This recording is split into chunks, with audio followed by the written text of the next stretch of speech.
un lector nos pide abordar uno de los temas que alguna vez le han sacado en cara cuando se trata de defender a la iglesia. Y es un tema que es bastante ridículo, pero creo que vale la pena aclarar para el bien de aquellos que se sienten un poco incómodos con este tema.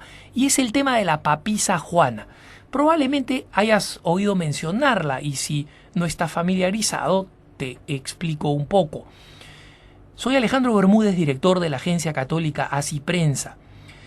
Allá por el siglo XIII, un cronista dominico, Jean de Mailly o Juan de Mailly, escribió una crónica según la cual él descubrió que existían rumores de que en algún momento había existido una papisa, ¿no? Y que esta papisa se habría ubicado entre, en algún momento, en el año 855, después de la muerte del Papa León IV, o probablemente, según relataba Juan de Mailly, algunos actores lo ponían en el año 1100, alrededor del año 1100. Y la historia es así: una mujer que se habría vestido de varón para evitar ser violada por unos bárbaros, encuentra su camino hasta Roma y donde decide ganarse la vida, siempre vestido como hombre, pero su erudición, su cultura y su prudencia era tal que poco a poco va ascendiendo en rango en Roma. Es ordenado sacerdote, ordenada, digamos así, siempre bajo la suposición de que es un hombre, llega a ser obispo, luego cardenal y finalmente es elegido papa. Y en medio de un pontificado que se supone que, gracias a su feminidad, es un pontificado con mucho tino, con mucha fineza, con mucha intuición femenina, lamentablemente Juana cede a las tentaciones de la carne, queda embarazada y, a pesar de haber tratado de ocultar el embarazo con las vestimentas litúrgicas, en medio de una procesión solemne da a luz y cuando todo el pueblo se horroriza, la matan a pedradas. De ahí supuestamente habría comenzado la tradición de que se verificaba físicamente que el futuro papa fuera varón, ¿no? Todo esto es absolutamente falso. ¿Por qué lo encuentra Juan de Mailly? Porque efectivamente habían algunas leyendas populares que hablaban de esta papisa y él, tratando de remontarse de las leyendas populares que eran simplemente chismes de la época, es decir, eran cosas así como telenovelas contadas por las personas, encuentra algunos registros históricos y se pregunta si es que esto habrá sido cierto o no, porque recuerden ustedes que en esa época existían pocos registros históricos sobre lo que pasaba en el pasado. Nosotros tenemos ahora la gracia de contar con una cultura de documentación histórica, pero esa cultura de documentación es muy tardía, ¿no? En la historia. El asunto es que los historiadores actuales han descubierto que la leyenda de la papisa Juana encuentra sus orígenes en el mundo ortodoxo, es decir, después de el 1100, cuando la iglesia de Constantinopla se separa y desconoce la autoridad del pontífice, es cuando se produce este momento de creación de este mito. Para desprestigiar el pontificado, se crea esta leyenda en el mundo ortodoxo, en el mundo de Constantinopla, y llega hasta Occidente en la manera de leyendas. Este autor, Juan de Mailly, este cronista francés dominico, se pregunta si es que estas obras que se le atribuyen a la papisa Juana y la misma existencia de la papisa Juana habrían sido verdad. Y él ubica a la papisa Juana precisamente como una persona que fue elegida papa, como decíamos, el año 855 después de León IV. Los historiadores, hasta el cansancio, han dicho que es imposible insertar una papisa en la sucesión apostólica.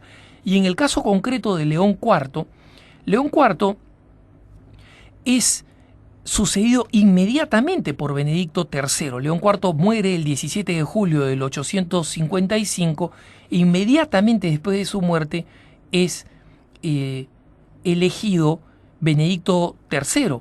Es elegido por el clero y pueblo de Roma y solamente porque hay un conflicto, uno de los numerosos que habían en la ciudad de Roma, se posterga un poquito su toma de posesión hasta el 29 de septiembre, o sea, de julio a septiembre, ¿no? No hay cómo ubicar ahí una papisa, ¿no? En esos poquitos meses, no hay cómo ubicarla. Sobre todo porque existen registros históricos, como por ejemplo la carta que el obispo Ginemar de la ciudad de Reims le dirige a su rey Nicolás I, que precisamente había sido elegido el Papa Benedicto III después de León IV y que su elección había sido inmediata. Existen además monedas acuñadas con Benedicto III en esa época, de tal manera que existen documentos históricos, registros, monedas, etcétera, que demuestran que es imposible introducir una papisa entre León IV y Benedicto III. Algunos han tratado también de ubicarla entre Víctor III, que murió en 1087, y Urbano II, que gobernó del 88 al 1099. Es imposible también porque los registros históricos demuestran que estos pontífices se sucedieron uno pegado al otro históricamente.